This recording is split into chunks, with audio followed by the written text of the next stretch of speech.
In this video, I will show you how to update Instagram.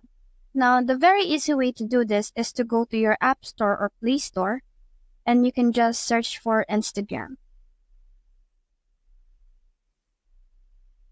Now that you're on Instagram, all you have to do is to make sure that this button right here says open.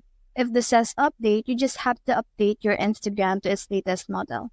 However, there is a way for you to force update Instagram.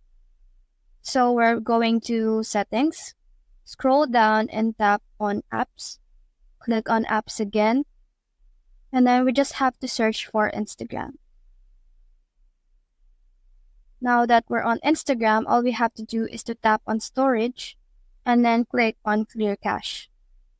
Now the next thing to do is to uninstall and install Instagram. What this does is that it force update Instagram and restart all Instagram's program. So that's it. That's the whole process. If you have found this video helpful, please leave a like below and subscribe because it helps me reach more people. See you soon.